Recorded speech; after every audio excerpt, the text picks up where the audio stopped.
Welcome to Profit and Prosper, a podcast for entrepreneurs who are ready to make some money while doing what they love.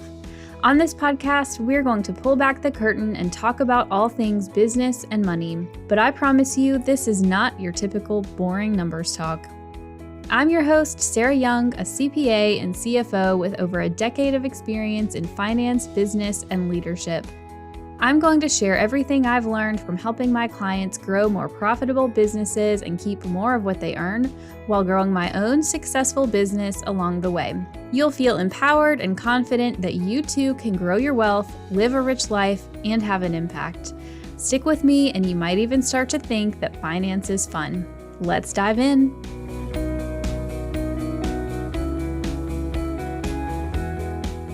What's up, y'all? Welcome back to the podcast. This is episode 62, and we have a really fun interview today. We have a topic that is a little bit different than the, deep dives into business and money stuff that we normally talk about.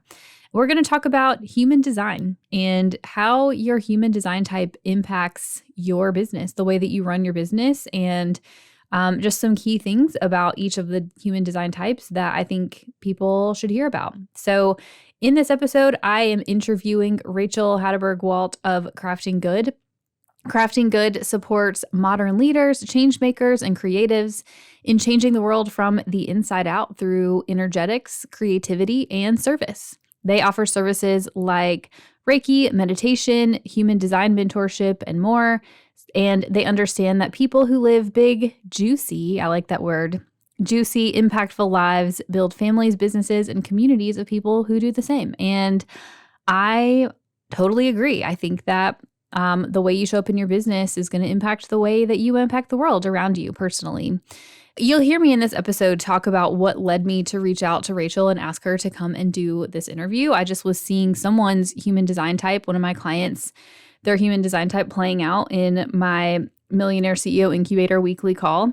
It's insightful for me to be able to see how, people's different human design types actually impacts the way that they run their businesses. But I think it's something important for you to understand too on a personal level.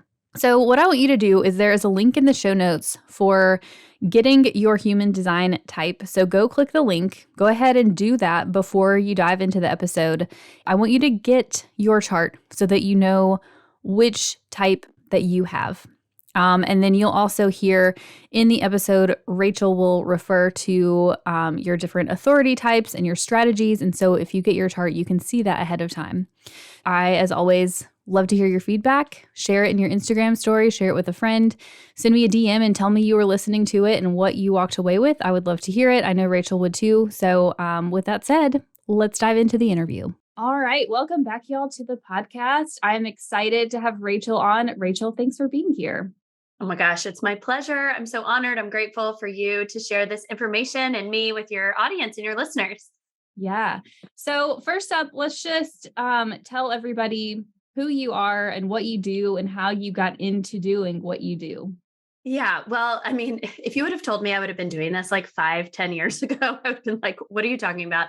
I'm Rachel. I'm the founder and owner of Craftingood, where we are partnering with people to change the world from the inside out. So a lot of what I work with clients on are their energetics. And what I mean by energetics are really, your limiting beliefs, the emotions that may or may not be stuck in how you operate, the dynamics within relationships or within yourself that you kind of can feel, but you don't necessarily have a lot of language around it or a lot of visuals around it. It's kind of like the vibe check, right? That's very popular in our popular culture right now is vibes. So that's where I focus is kind of in the unseen. So I do Reiki. I'm a Reiki master and I use a tool called human design that I'm totally obsessed with. So I use this within a one-on-one client interaction, like a mentorship, a coaching package, or I teach a lot about it with workshops and group coaching, that kind of thing. How did you get into this in the first place? Like, what was that story? Because I'll tell how I got into it, but I want to hear how you got into it because I think it's really interesting.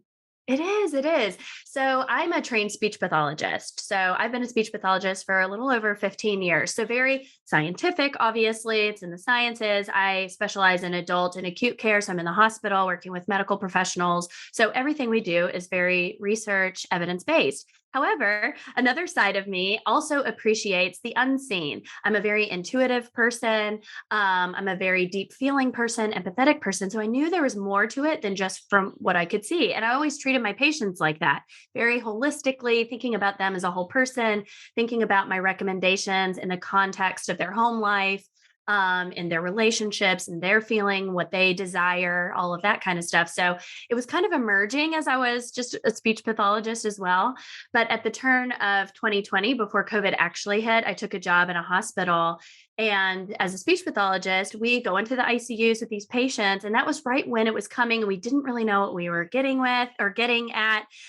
We didn't know where it was, if how contagious it was. It was a lot of fear in the hospital. And my anxiety was like through the roof. I would have panic attacks coming home from work, thinking about work all week, going back to work. It was a really rough situation. So what I did was pour myself into my meditation practice. So I started meditating every day to cope with that. And it really opened my eyes to the world of energy. My intuition really grew. I started receiving Reiki. So Reiki is a Japanese energy balancing technique. It feels so good. And I actually could feel the energy move in my body when I started to bring my attention to it. I was like, oh my gosh, what is this? It's making my life feel so much better. I'm in so much more control. I'm showing up as a better wife, as a better mother, all these things. And so I just started going down, the woo woo rabbit holes and all this stuff and found human design. And what human design did for me, I'm a visual learner. So it brought visuals to how my energy wants to flow because it creates a visual map of how your energy wants to flow. So once I saw that and it really clicked with, oh my gosh, that's not just a quirk. That is actually how I'm designed to flow my energy and to show up in the world. It totally changed my life. At that point, Crafting Good was really focused on kindness in the family and in the community. I had a subscription box. It was full of kindness crafts and all of that. No self-kindness or self-compassion. I was like, oh my gosh, this is so funny. My business is mimicking my personal development journey as well. And I'm sure that's not unique to my experience. So I started folding in all of these really self-compassionate tools like Reiki, like meditation, and like human design. So as soon as I started seeing the benefits of it, which were like really immediate, the benefits of using my human design and playing with the techniques, I had to share it with my clients. So I started opening up those doors and using it with them as well. I think it's really interesting that you just said that your business journey is mimicking your personal journey because, if we talk about how I got into learning about all of this stuff, like I come from the accounting world, right? Like I worked at Deloitte, I worked in the corporate world. This is like very black and white. Like it is, Yes. none of this like woo woo stuff. Right. Right. And it's just one of those things like when I started my business, I would see coaches out there talking about energetics and mindset and all of these things. And I was like, what are they talking about? Like, who cares? Whatever, whatever. And I won't like pinpoint it to any specific event. Like you kind of had because you were in a very like stressful environment, but mine has just been like this sort of slow learning. And I Mm-hmm. feel like the longer I'm in business, the more I realize like the energy, my mindset, and like you said, my own personal journey very heavily impacts what I'm able to do in my business. And that's why I wanted to Yes. talk about specifically, human design layering in this concept of energy, which, some people may or may not ever have even heard of that, right? Right. So I want to tell the story of what made me DM you on Instagram and be like, we have to talk about this really Yeah. quickly. So this was several weeks ago. I was in my weekly strategy call with my millionaire CEO incubator clients. And one of the clients in there, it was like every week she had new ideas and was like wanting to test new things out in her business. And I was sitting there on the call and it just hit me all of a sudden. I asked her, have you ever taken a human design assessment? And she said, no. And I said, I want you to go take it. I dropped her a link in the chat in the middle of the call. I was like, go take it. And I'm going to put money on the fact that I'm going to put money on you being a manifesting generator. Yeah. And I knew this because my I was husband about is to a say, sounds manifesting like that. generator. And he does the same thing where he's constantly coming up with new things. And like, and I don't mean this in any sort of negative way, like that's that type, and correct me if I'm wrong. We'll talk more about it, right? But like Mhm, they like to come up with new ideas and not mhm. necessarily focus on the implementation of the ideas. Right. And it occurred to me, as I'm helping people think about their overall like business and like money strategy, that knowing their human design types can help me in her situation be like, okay, so you are a manifesting generator. This means that all of those things that you need to do to maintain your business feel really boring to you, and you're going to struggle to do them consistently. And so we need to come up with ways to leverage your team, to simplify things and make them as easy as possible for you to be successful in growing your business. Because there's always this balance, right? Of like, we need to come up with the new ideas, but we also have to do the boring stuff that keeps the business running. And so I Right. messaged you that day on Instagram and I was like, I had this moment in my coaching and I was like, I want to talk about this because I think it's so, so interesting. And human design, I don't remember where I found this. It was like a couple of years ago. I maybe listened to a podcast episode, and I've taken all the personality tests, right?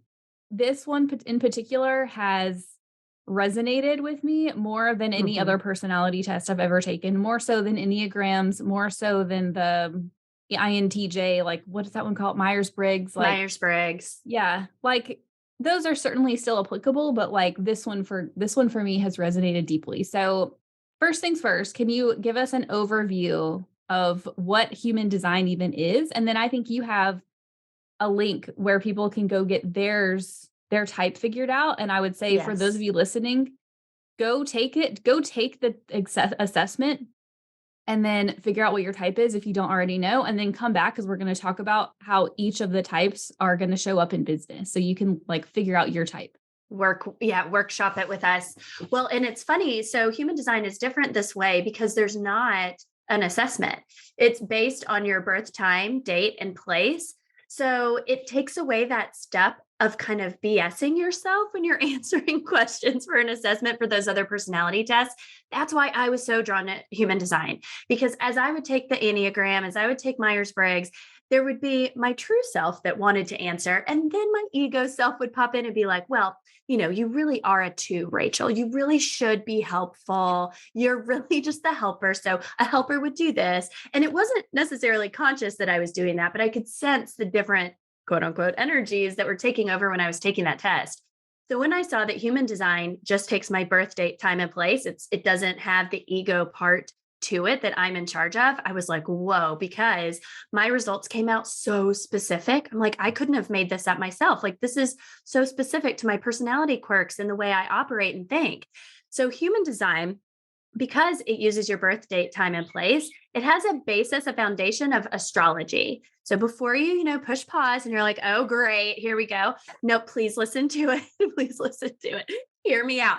It's a synthesis of astrology and some wisdom traditions, intuitive wisdom traditions from other cultures, like the Chinese I Ching, the Book of Life, the Book of Changes, the Hindi chakra system, which is the chakras. If you're not familiar with that term, it's like a yogic term. If you've done yoga, you should be familiar with that. But it's these energy hubs in our bodies that collect a lot of energy and generate a lot of energy.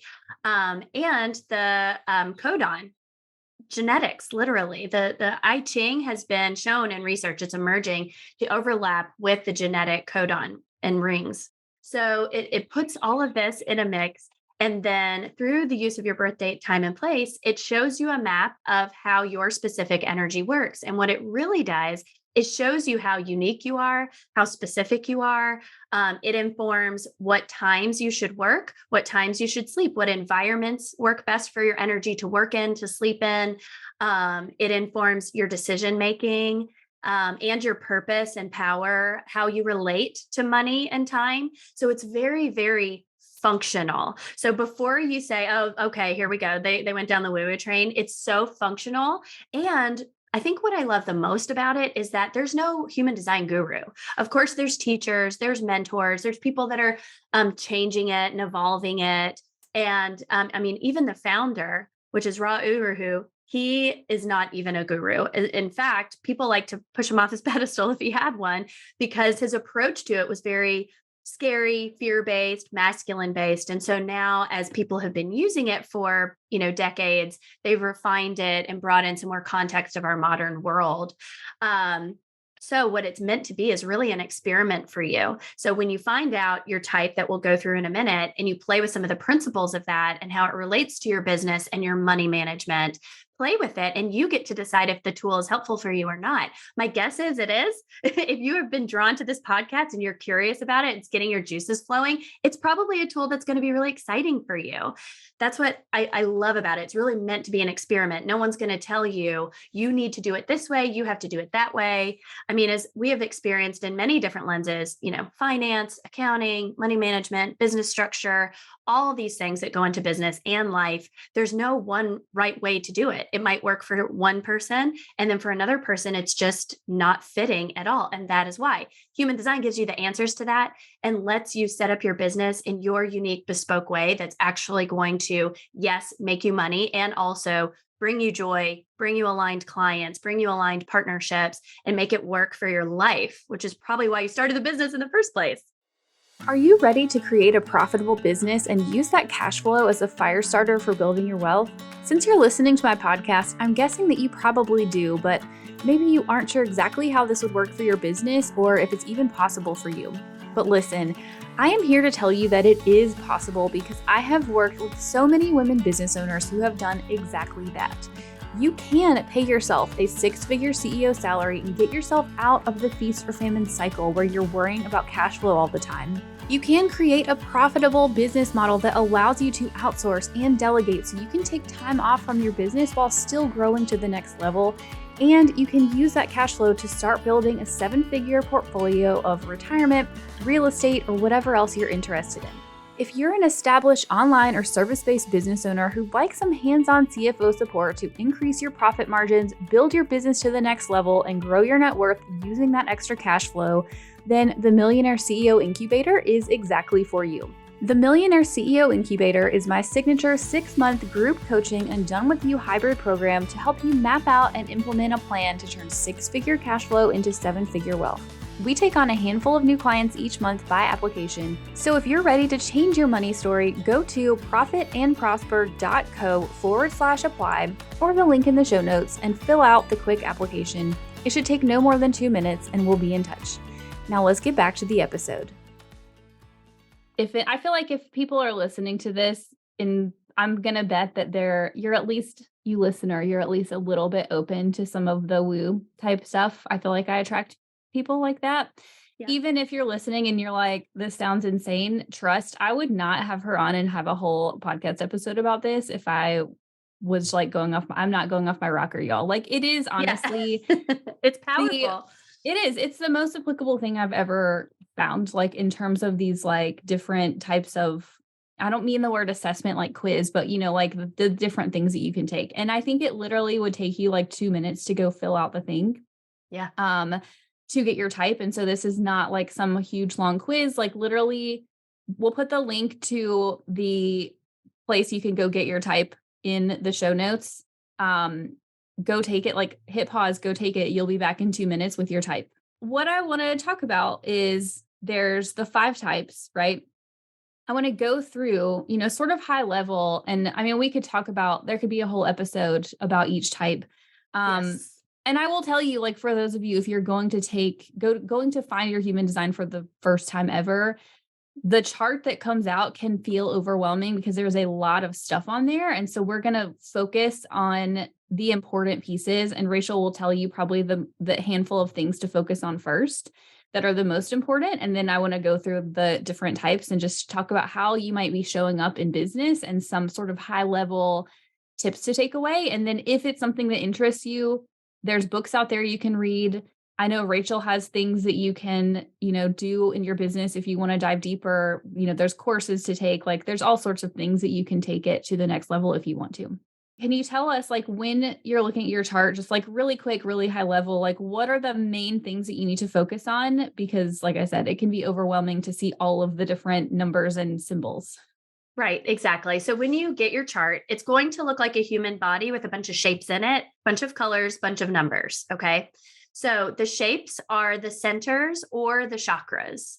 So they have different hubs and different themes to the energetics that are housed there, but they're just energy hubs in your body. If it's colored in, if those shapes are colored in, it means it's defined, meaning that you have access to that theme of energy all the time. You have access to it. The ones that are white or not colored in are called undefined, and those you don't have access to all the time. Other things can influence your energy and come into your aura and light those up, like somebody else's aura can light those centers up for you. So it's really great to know that in partnership and team building. Or the transits, the planets, since we are talking about the way energy is moving in our environment, we're talking about astrology as well. The planets can influence how that energy is showing up for you and can color up some of those undefined spots. The thing that's significant for a newbie to this, the defined you have access to all the time, the undefined you don't. And the way that matters is because a lot of our blocks around money and around building business are limiting beliefs, either from childhood or from culture, or just from conditioning from society or different experiences. And you're going to be more impacted by those types of things in the undefined or white areas. So if you notice that you do have a lot of limiting beliefs, as far as wealth and wealth building and money and power and love too, because energy between love and money are so closely linked, I would look first at your undefined centers, because then you'll be able to see, oh, that's why if my self worth chakra is white, maybe that's why I don't feel worthy to receive money. And then you can do a little bit of personal development around that. And even honestly, just the awareness of it frees up so much of the blocks that hide. So those are the centers. Then you're going to see a bunch of numbers. You're going to see a bunch of numbers listed on the side and in the graph. Those overlap. So if you have numbers on the side, one side is your conscious energy, how you present your energy to the world. So it's what people know you for. The other side, called design, are the energies that people might not be aware of that you possess. You might not even be aware of them unless you've done a good amount of personal development work. And then those will light up in those little centers. Those are the energies. Each number is associated with a different flavor of energy. And what do I mean by like flavor of energy? These are your personality quirks. These are like, if you feel good being a leader, it like being organized, having control, what kind of influence you have over yourself versus others. Do you have self-expression? Do you have creativity? So those are kind of the things we're talking about that are associated with those numbers. So those are called gates in human design. When two gates are connected via the lines, so you're going to see a bunch of lines on there connecting all those centers, connecting all those shapes, those are called channels. And when two gates come together, they create a whole nother energy flavor that's a combination of those two gate energy flavors. So as you can see, it's very specific, and can get really in the weeds. But that's what's so beautiful, because it really unleashes inside of you empowerment. You feel seen, you feel heard, and you can be unapologetically yourself when you see how you're designed this way. So, depending on what centers are defined or undefined, you're going to create an aura type. And in human design, there's 5 aura types. We're going to talk about each of the types. I will tell you guys, like, I have learned more specifically about my type, and I've been reading about the different shapes, right? I'm like blanking on what they're called now. Like, I'm not an expert on this, and just what I've gotten from even focusing on what the type means for me has been helpful. And, it's something like, I think all of the different gates and channels, like there's a lot. And so I think if you're just starting to avoid the overwhelm, I would focus more so on like the types. And then the second part would be whether you have the different like defined versus undefined, like Rachel said. And then the deeper layer is to look at the different like gates and channels and things. But I think that would Yes. take a lot of work to be able to Yes. go through, because there's a lot. Yes, it's nice to have So a mentor to direct, because patterns arise. There's a thing called a cross, which is like your life purpose, and a profile, which is how you operate throughout all these energetics. So it really is helpful to have a guide or a mentor or a coach direct you through it, so they can bring out the patterns that they see for your real functionality of the device, of the tool. okay, so there's 5 types. I'm gonna see if I can get them all. Manifestor, manifesting generator, projector, and reflector. Yeah, you got And if them. I also, so if I remember correctly, the generators are the most common type. And Yes. then is it the reflectors that only like 1% of the population is? Yes, that's the least common. Yes. So let's go through each of the types. You guys pause and go figure out what type you have and then come back. Let's go through each of the types. And the question that I have for each is just what are the tendencies of each type as far as like how you're going to show up in business and related to money? And we Okay. can start with whichever type you want to start with first. I'm a manifester. What? Maybe we start with the manifester first. Well, I was going to start with a manifestor. That's perfect. So let me show you how, when everyone operates as their type in alignment, in flow, how beautifully everything would work out, because it's really honoring your individual energy and how it flows, because it fits beautifully in a collective picture. So the manifestors are here to start stuff. That's basically their main energy, is to start stuff, to initiate. Okay. The generators are here to start stuff and then do the work that lights them up, unapologetically do things that bring them joy. And within the umbrella of generators, that's where the manifesting generators come in. So it's manifestors, manifesting generators. So they start the stuff and then do the work that lights them up. Generators are the worker bees. But the caveat with that is they have to do things that light them up. When they're not, they're actively burning out. All right. So it's that critical. It's not like a nice to have. It's critical for their energy or they'll get burned out. Then we have the projectors, which are the supervisors, the consultants. They can see how everything best should work.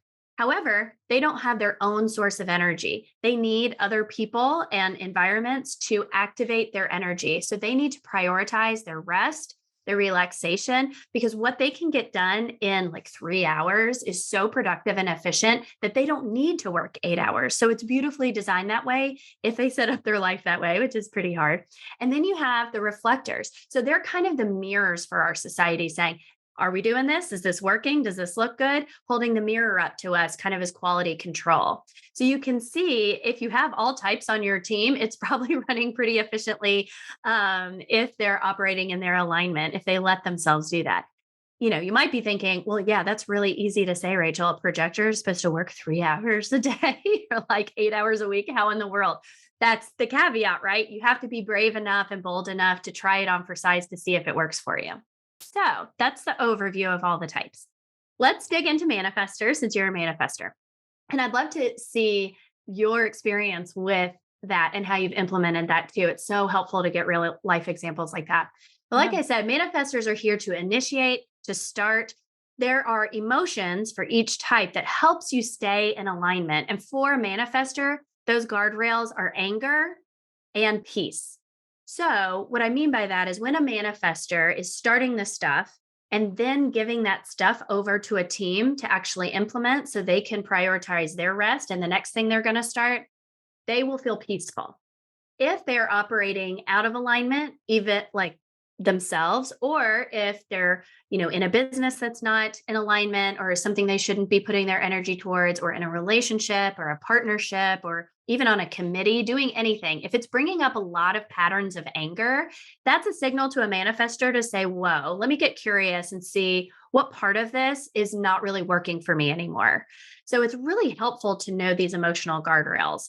So peace is when it's really good in alignment. Anger patterns, again, too. Like if you if you get angry at somebody, that doesn't mean you have to like cut them out of your life or anything like that. It's really just an invitation to get curious. Like, what part of this is my energy not feeling flowy, feeling blocked, and it's making me angry to get my attention. That's what it's meant for. For a manifestor, you can see the conditioning around being a manifestor is great with the implementation and follow through of the things you initiate. Another caveat with a manifestor is you are not supposed to be told what to do. So it's a good thing that you're the CEO, because when someone tells a manifestor what to do, when they were not invited to ask for the opinion, that will make you angry too. Yeah. So yeah, Someone yeah, resonates. Yes. yeah. So they're really here. We always think about in human design, the people that need to prioritize their rest are the projectors and reflectors, but really the manifestors too, because you're here to initiate, not to carry out the work. So it's really important that you feel empowered to access your support, to hire team members, to delegate, do what you need to do to get the rest of the flow off of your plate so you can move on to the next thing you want to initiate. Yeah. And that's one, with my work conditioning being in, public accounting in the corporate world, like I was very much like, do the work all the Yep. time. And so it's been definitely something like it definitely resonates the need to like not be the one to be responsible for all of the deliverables. I'm at my best when I'm able to like have my team sort of hand me everything that I need, like prepared and pulled together so that I can like drop into a client meeting and just like, I can look at what they give me and pull out what I need and like come up with the strategies, like, on the fly, basically. I'm Right. really good at that. It's very heavy for me to do the deliverables all the time. A great example that I've talked about in some of my more recent podcast episodes, like if you go listen to my last CEO, I had a CEO Diaries podcast episode from like a month and a half ago, and I talked about how my energy was low and I Hmm. just felt like drained all the time. And it's because I was in the middle of tax season. And while I have someone on my team helping me to prepare all of the tax returns, I had delayed hiring someone to do the review and like get it sent out to clients Mm, and like make sure from a high level it's all done. And I'm still not fully recovered from it, even though we're at the end of April now. Like it right. was so, so draining to me. And for a long time, I felt guilty saying, like, I don't want to be the one responsible for the deliverables, right? I want Oh, to have yeah. team members who help me with the deliverables. But really, it helps knowing like I'm meant to be the one coming up with new ideas. And so it's not crazy that I have a list a mile long of things that I'm like, I want to test this thing out. I want to try Yep. bringing a wealth planner into my business. I want to try this new like course and like different funnels, and I want to try different marketing strategies, and I want to test out all these other things. I have like tons of ideas, right? And I need to have the space to be able to test those things out, which means I need the Right. team to be able to like support me in the execution. Like the conditioning comes in where, oh, I feel guilty. I don't want to do this kind of like what I feel is maybe busy work or something like that. To another person, like a manifesting generator or a generator, that work might really light them up. And so when you are doing work that your energy is not created to do, not only are you actively burning yourself out, you're preventing yourself from doing what it's meant to do, meaning stifling your creativity, other programs you want to initiate, all that. And also, you're taking someone else's opportunity to flow their energy into something that might truly light them up and bring them joy and bring them energy, fulfilling their purpose as well. So, when you know this though about yourself, it's way easier to get rid of that conditioning and be unapologetically yourself and be bolder and quicker in hiring help, finding support, delegating to other people like that. So, yeah, I'm so proud of you that you have a list going too, and you've access support. And Yeah. I mean, having the contrast of not hiring someone yet, you also get the clarity too. So you can't get this stuff wrong. It's really meant to be played with. And now you've seen another tax season go by where you haven't had someone doing the reviews and you're probably, I'm going to guess, prioritizing that for next year. Oh, I've already hired the person. She's starting in a There week you and a go. half. Yeah, see, there Yeah. you go. Great. Yeah. The other thing with manifestors that I have learned is about communication styles. And so Yes. manifestors tend to just go and do their things and like I live in my head a lot. And so I have to very consciously communicate to my team. And that does take an effort on my part to do. Hmm. And so it's important to know, like, I think and tell me if I'm wrong. I feel like I just tend to live in my head a lot and I tend to just want to go do my own thing. Right. Well, and that's it. And I love that you brought up the communication style because it's so critical to each type, but especially for a manifester. So I said earlier, manifestors don't like to be told what to do. And also, they are meant to inform everyone around them of what they're doing, or they will create friction in their relationships. Yeah. So you can live in your head as long as you're informing the other people at critical points what's going on in that head. So if you're telling your team, I know I'm in my head this week, but I need you to go do this. And it's not a wishy washy communication style at all. It's a very direct, informative thing about where you're coming from, what you're up to, what you're doing, what your plan is. It feels really good for the people that are receiving that communication from your energy type. When manifestors are wishy washy with their communication, like, oh, I don't know if I should start this program. I'm thinking, oh, maybe you should start in on this task first. That is so uncomfortable for another person coming from a manifestor. It's way less frictiony if a manifestor, you say, go do this task and have it done by next Tuesday. Like Yeah. that feels so good for your recipients. I see that with my team a lot, and so I forget how many we have. I think we just hired 2 new ones, and so I think we're up to, like, 7 or 8, and I find things run a lot more smoothly. Well, I tend to have the self-doubt that a lot of people have of, like, I don't wanna tell other people what to do, but, like, when I just give them very black and white clear direction, everything runs way more smoothly, and so not Exactly. feeling guilty about that. Yeah. No, and there's a lot of conditioning around that, especially as women, especially as, business owners. There's a lot to say, well, being direct is not kind. Actually, Brene Brown says being clear is kind, and it is because it allows people to form their own opinion, their own plan, their own way that they're going to execute, and it's very clear what your expectations are. So coming from a manifestor, it's very important that you're informing people around you of what you're up to. So I think speaking to business models really quickly, my opinion, my experience would be if you are a manifestor, I would either structure your business to where you have a team to support on the delivery so that you're not weighed down. Because to me, I feel it's very Yes. heavy to be the one responsible for the day in, day out deliverables, which could be applicable to other types too, certainly. Or you structure your business to where you are maybe not responsible for the deliverables. Like I said, I feel the best when I have client meetings and I can just drop in and talk about strategy and then kind of like pull out. Like I don't have to, Right. follow up with like a ton of work. That always feels heavy for me. And so being intentional about designing your business that way will probably help you a lot.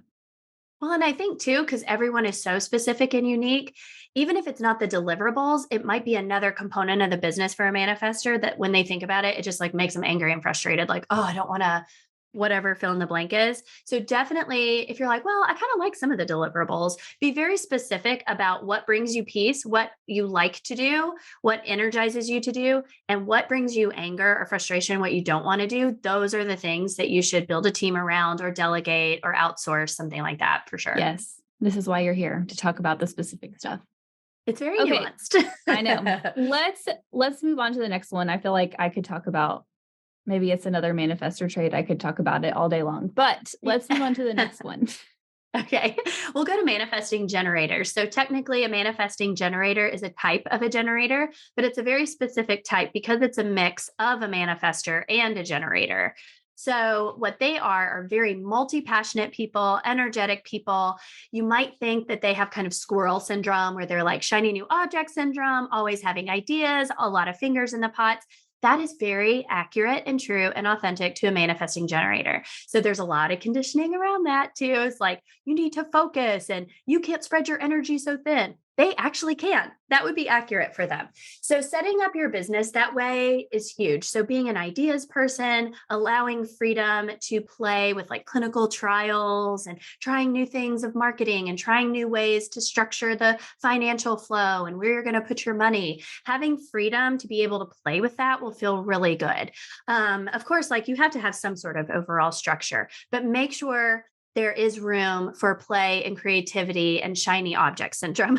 When you know that about yourself, you could create structures around that. So, for a manifesting generator, we talked about the emotional guidelines. So, they also want to pay attention to their anger and their peace because that will show them where their energy is meant to go, and also satisfaction and frustration.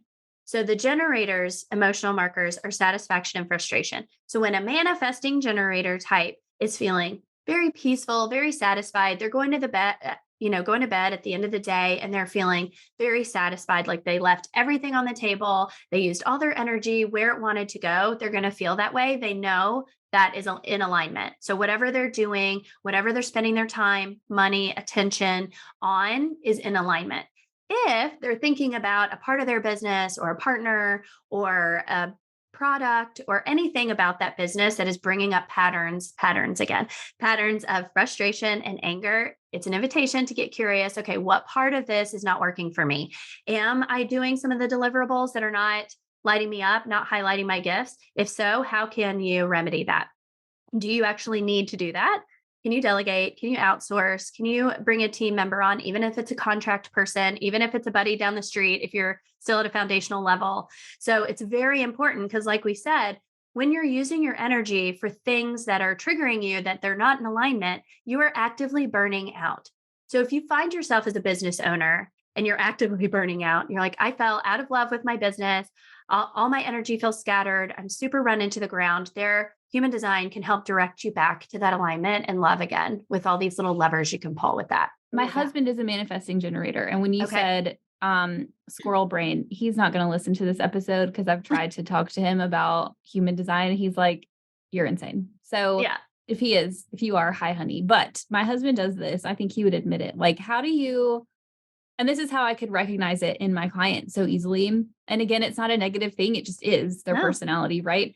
How do you carry the project through to completion and not just stop at like the idea generation process? Because I feel like that's where I see a lot of them, like my husband, especially, not to pick on him, but like I see the idea generation and like always wanting to do new things, but like the follow through is just like not there. So how do you address that?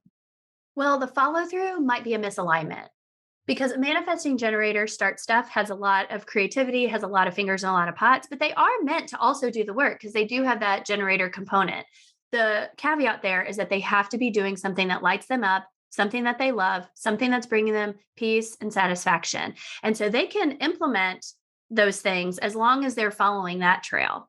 So when it stops, when they stop, a plan or a product or something doesn't feel right, it's asking them to get curious about what part of that isn't right. See if you can make micro adjustments before you're totally going to shut it down to go do the other shiny object. So that is one key to that, is making sure that the manifesting generator is implementing their plans, following their joy, following their peace. Another caveat with that is you want to make sure the manifesting generators have a container to play with the shiny object syndrome, whatever that looks like. Where do they like to play? Does he like to like fiddle in the garage, or does he like to start home improvement projects and then stop? Like, what container can you give the manifesting generator to play with that so they can run their energy through like that, but not spend, time, money, resources, all of that, and then automatically stop because, shiny object syndrome. Yeah. So I think when you play with both, and also having team members or support around you, if you don't have hired team members, support around you to help you get curious about that. Another way, and we're probably not going to have time today to talk about, is the authority. So in human design, the most prominent things to play with are your energy type, which we're playing with, your strategy, which is how you're interacting with the universe to inform or to receive and respond. And then your authority is how you make decisions. So making sure all three components of those are working in alignment will help direct the manifesting generator towards more longevity of the things that they are really meant to be. So part of that manifesting generator, the strategy is to respond to. So they have to inform, just like a manifestor has to inform people of what they're up to. Manifesting generators definitely need to tell everybody what's up, but they also need to sit back and let opportunities come to them. So that could be where sometimes a manifesting generator is all over the place because they're trying to solicit, they're trying to start stuff where maybe they should take a pause and see if the opportunities can come to them once they've informed everybody of what they're up to. So sit back and let it come. Yeah. Which is not always easy for people, right? Well, especially entrepreneurs, because, mainstream kind of typical, or maybe even old school at this point, because things change so rapidly, is, you got to go solicit, you got to go hustle, you got to go get those clients. Well, certain types are not meant to do that. In fact, it brings a lot of friction or it stalls it completely. Like, this is something I've had to learn over and over. I'm a generator, a pure generator. And I find myself like, going and soliciting or giving other ideas to people of ways we can work together. So kind of being more initiative of those things. And it never works out for one reason or another. It's not like they, close the door in my face and call me a name or something like that. It just doesn't, like, the traction just doesn't take. But when I sit back and I use my energy to things that bring me joy, those opportunities come to me. And then I get to use my decision maker to say if it's right for me or not. So the manifesting generator has that type of energy. So they might be just like, spinning in their wheels and being really like frenetic. If they can find access to taking a pause, taking a break, letting it simmer a little bit, I bet they'll find a little more rhythm with how that works too with the universe. That's really interesting. And when I think about my husband, that one definitely resonates. And I feel like being receptive is definitely more of like a feminine energy too. It is. That's what Yeah. I was thinking of as you're talking about it. And so I can see, I mean, most people listening are, would identify as women, right? And so I think that probably will come more easily, but I still think there's conditioning, like you said, about having to go out and hustle. And so that may be better Yeah. for my type, but maybe Right. not if your strategy is to receive or to Respond. Yeah. respond, right? You have to wait for the opportunities to come to you. So knowing that, I think, is probably really helpful. It's Cool. really helpful. And that brings us kind of into the generator. So the next type that I introduced, because the manifesting generator, again, is a mix of manifestor and generator. So the next type is the generator. It's the most common type. It's the worker bee of the world. The key of that is you have to do what's lighting you up and bringing you joy. And if not, the guardrails for that are frustration and satisfaction. So if you're feeling a lot of patterns of frustration in a relationship, something that you're doing, something you're spending money on, that is an invitation to get curious and say, okay, what part of this is not in alignment? What part is not working well? What part might I need to delegate or hire out or whatever? And then if you're going to bed, you're feeling really satisfied, even if things like didn't go right all day, but you're feeling generally satisfied, that means you're spending your energy, time, money on things that are really lighting you up, bringing you joy, and putting yourself in alignment. And like we talked about, the way you play with the universe or your strategy is to respond to opportunities. And this can feel really scary because you're kind of like not in control. All my little control freak perfectionists out there are going, what? So take a deep breath. The cool thing about that is you, in the meantime, if opportunities are not showing up, you can spend time doing what lights you up in other areas. Maybe, open a door to be more creative in another area of your business, or literally do something else but business stuff. Like go channel your creativity through something else, go on a walk in nature, do something else that makes you happy, brings you joy, that's not focused on what's not coming in, or you're going to block it. That's how you spend your time while you're waiting for opportunities. Then when the opportunities show up, like I alluded to before, you use your authority. And there's many different types of authorities too. I have a gut or sacral authority. If you see that on your chart, that means I make a present moment decision using the response of literally a gut reaction, a body feeling of whether that's right for me or not. So, I'm chilling, I'm waiting, I'm working on other parts of my business. And then an opportunity comes up, like to be on this podcast. And Sarah DMs me is like, hey, would you want to do this? My whole body lit up. And I was like, yes, oh my gosh, perfect. This will be so fun. And then I said yes. And now we're here doing it. So there's all different types of authorities. Some are in the present moment. Some you have to kind of wait and play out a little bit, or have a sounding board for some other people need to talk it out. Some other people need to give it time and watch their emotions. So that kind of gets into the nuance, but it is important because it helps you play with the opportunities and feel really solid in your decision making, no matter what the conditioning is around that. Which I've had to do a lot of deconditioning around that because, it's not necessarily accepted to say, yes, I'm in, without letting the brain kind of come in and do all the reasoning. In human design, we're meant to make decisions from a whole body place, not just the mind. So the mind is there to, deliberate, to concentrate, to evaluate, but it's not the last decision maker. It's really a whole body decision maker that you feel good with before you make the final choice and then move on. So look at the authority type and see Yes. which one and practice that. What is coming up for me, and you said it, right? Like people who like to be in control. I'm thinking about making money. And as we know, I would say most business owners don't have a cash cushion. They don't have, highly profitable businesses, although we are working on that because that is my whole That's mission, right. right? Yes. And so if you're in a place like I feel it when my personal financial situation, when I'm like, I need money to pay the bills this month, let's say you're in that place and you're like, I need to go out. I need to go make money this month. Yet your generator and the strategy is not to seek out the opportunity. It's to wait for the opportunity. What would you say to that person who's in that place?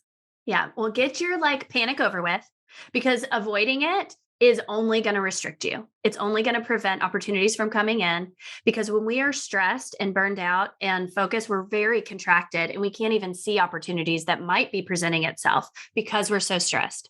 And when you ignore that, it's just going to stay there. It's not going to go away. So come to yourself, allow yourself the feelings of panic, worry, regret, all those yucky feelings that we don't necessarily want to feel. Let them go through your body. I do an activity called like a rage page, where when I'm like that, really freaking out over something, I go to my journal and I rage it all out on a page for 5 minutes. I don't stop. I just get it all out. I take a deep breath. I rip it up. I throw it away. I go on a walk. I go out in nature. I give some sort of break to that energy, because that's going to prevent me from seeing opportunities coming through. And when I say opportunities, that you respond to, it doesn't necessarily need to be a DM from you to be on this podcast. It could be that I saw a post on an Instagram and thought, oh my gosh, it would be so cool if I created this product real quick, because I know the client that I had last week was asking about this. I wonder if she'd be curious about that. And then you can DM her and say, oh my gosh, I thought of you immediately when I saw this post. Would this work for you? And then that might be a money generating thing, but you're never going to get there if you try to avoid panic and spin your wheels out. That it will never occur to you, because those opportunities for creativity with your finances and with your ideas and stuff will just not be able to come in. This happened to me last year, actually. I was right in that position. I was transitioning to doing more full-time coaching and service-based products versus physical products like the subscription box company. And I had two one-on-one clients that knew each other and did really well one-on-one, but they didn't have the financial or the time capacity to do one-on-one, but still wanted to work together. And I was kind of worried about money. I'm like, how am I going to get through the rest of this quarter with the transition of this business so hard?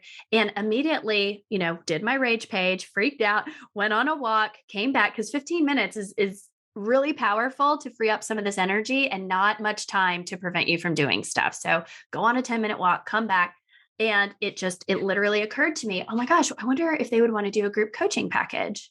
So I had already I already created the structures around that anyways. So I created just a little bespoke package for them that I thought would be cool for them. And I emailed them and was like, hey, does this sound fun? Like, would y'all want to do that? And they were like, yes. Oh my God. And then got an influx of thousands of cash, right?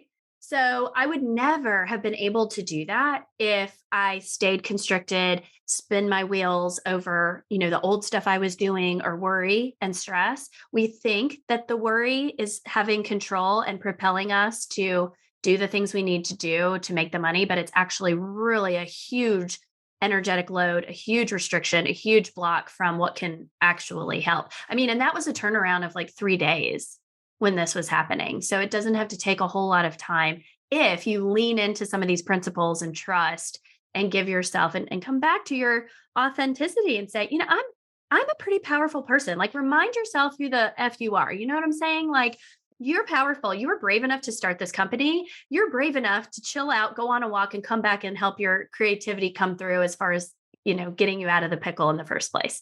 And if not, you're going to walk away with some learning opportunities for next time anyways. I feel like that's really good advice. And, I think it's, to your point, it's different to like feel scared and sort of shrink into yourself and just have to wait. It's almost like the opportunity is not going to come and like pull you out of your little like hermit cave, right? Right. It's about like putting yourself out there, not necessarily in like a seeking, like pushy way is the way I'm interpreting it, but more like be available for Unavailable, whatever an open opportunities way. come. Yeah. Exactly. And just because I'm a generator, it doesn't mean I don't inform people like a manifestor does, I mean, I inform people all the time, like, hey, here's this opportunity. Hey, would you like to work with me this way? Does this sound interesting to you?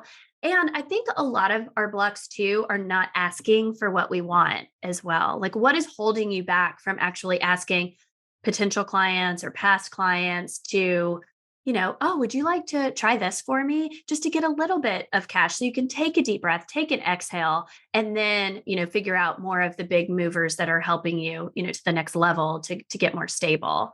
So never underestimate the power of that. Yeah.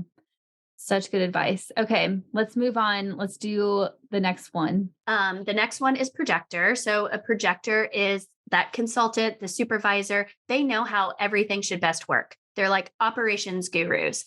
The caveat with them is they have to be invited. If they give their very effective knowledge to someone without an invitation or without them asking, they are going to create a lot of friction.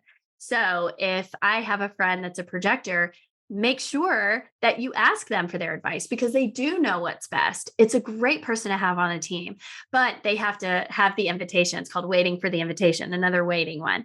They have to wait for someone to ask them for their advice. So again, it's kind of similar. They have to let everybody know what expertise they have too. So they have to inform people like, hey, I am a super wonderful lawyer in this area.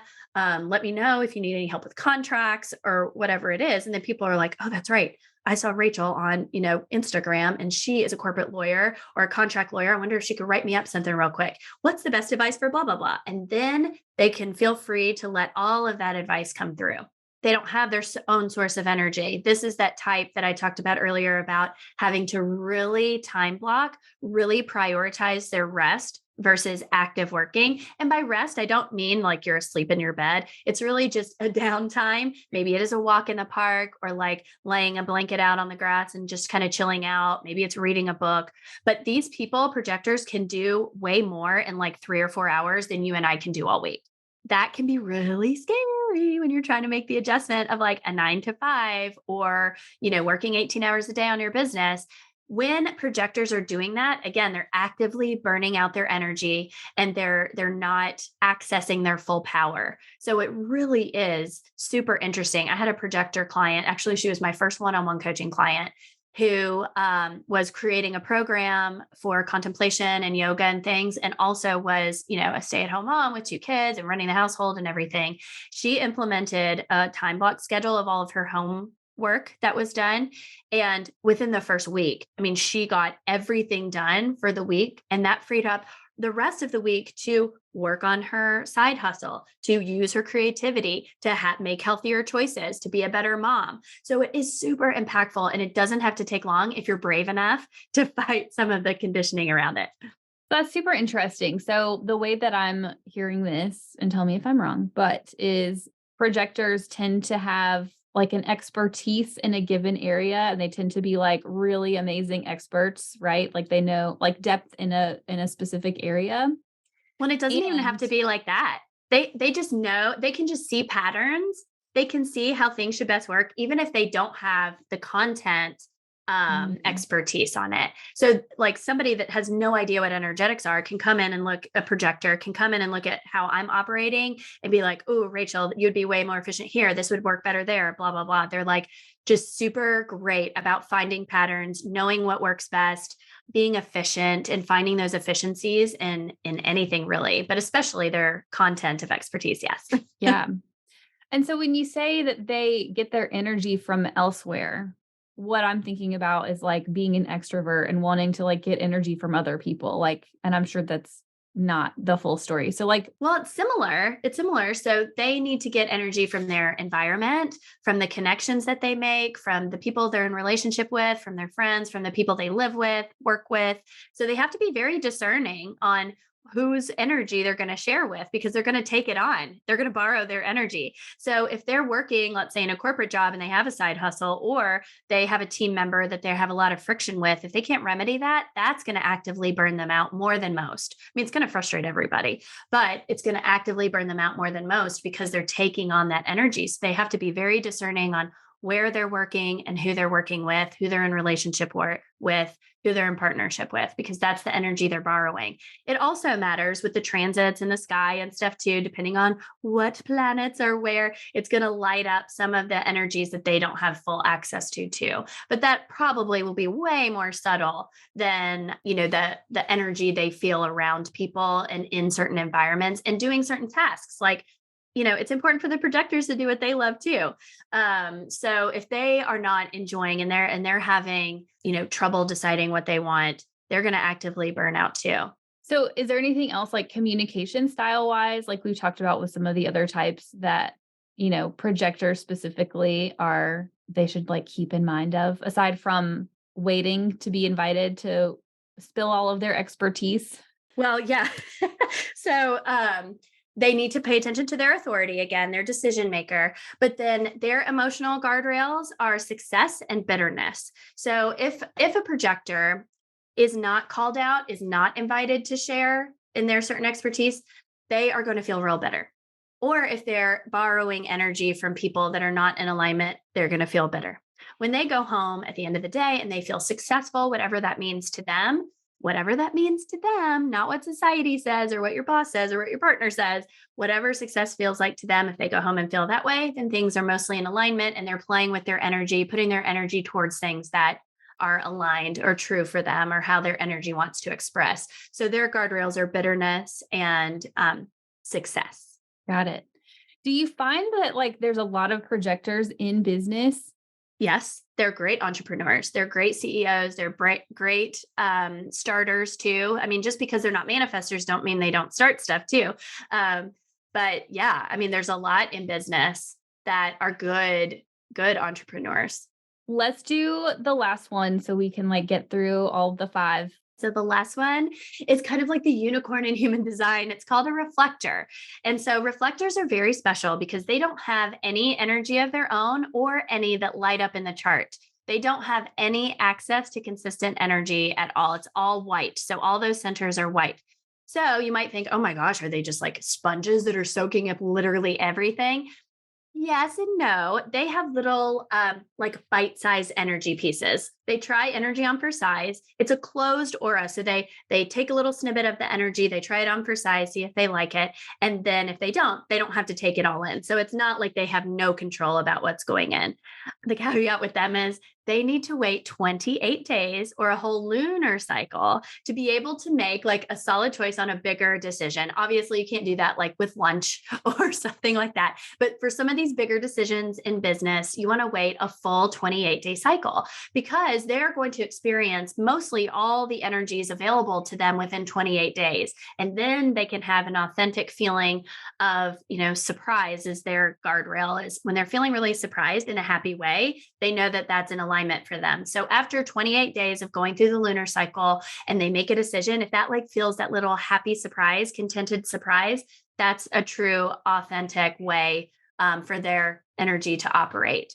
So they are the mirrors of these energy types. So they come in and they're like, again, it's kind of like a projector. They have a really good sense of helping people, helping others know what's right and true for them.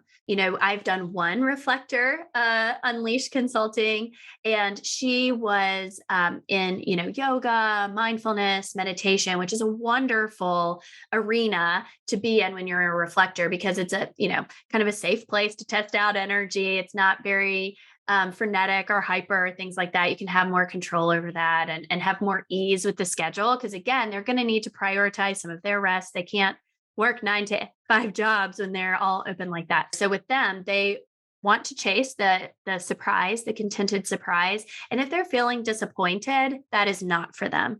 So if they, go to bed at night and they're feeling really disappointed about their experiences or the way they spent their time and money, that means, again, get curious and say, okay, well, what part of this, was it the structure? Was it the time I spent doing it? Was it what I spent my money on? Is it not aligned with what I feel to be my true authenticity? If not, I'm going to feel pretty disappointed.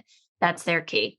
So I feel like that one's interesting just because it's such a small portion of the population, but like in the reading I've done, it's like they're important to have as a part of the whole, right? Because you need the sort of mirror of like what's going on in society. And like if they're feeling good and lit up, then like probably as a whole, right? Like we're on the right track. Exactly. They're the perfect mirrors to let us know if we're on the right track or not. It's great. Okay. That was a lot. I know. there's the crazy part is there's so much more that could be said about every one of these. And so I appreciate you coming and like dropping the knowledge on all of us. Number one, it's really helpful to know your type and how you will interact with the world in your business and obviously all of your relationships and everything in life. And then for those of you who are like me, who I had a moment when I was in coaching with my clients, right? Or as you're working with other people, I have to recognize that me as a manifestor, I cannot project all of the strategies that I might necessarily do onto them because it may not be the best thing for them.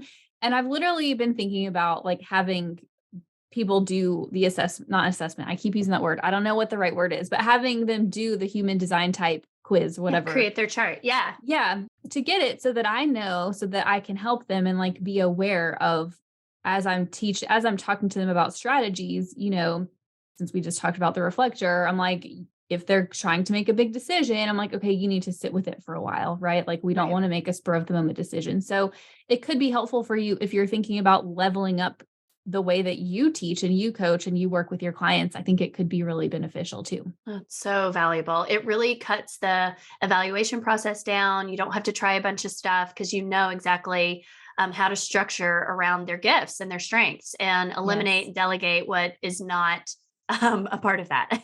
Yes. All right. So where can we find you? How can people come and learn more about human design and energy and Reiki and all of the things? Yeah. Well, my website, of course, it's craftingood.com and that's 1G. Or you can go over to Instagram. I'm always on there on stories and reels now. I just did a new grid that has all the offers and some client testimonials, and it's really beautiful. It was wonderful. So you can go kind of get a highlight of what is all available over on Instagram. And that is it. We are Crafting Good, again, 1G. And yeah, feel free to DM me, message me, or you can go to the store and look at the offers I've got going. But I love to hear from people to let me know what they took with them, what they've tried, what feels weird or confusing. So don't hesitate to reach out.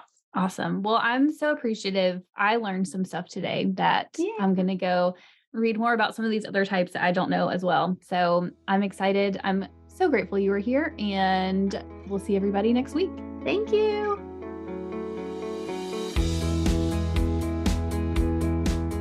Thanks for listening to this week's episode.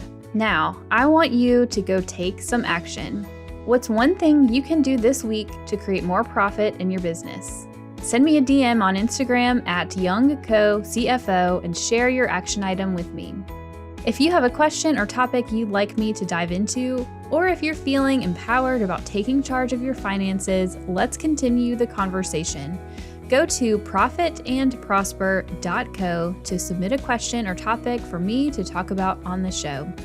And because we all profit and prosper better with friends, please leave me a review on Apple Podcasts, subscribe wherever you listen, and share the episode. Make sure you tag me at YoungCoCFO on Instagram so I can give you some love, and I'll see you in the next episode.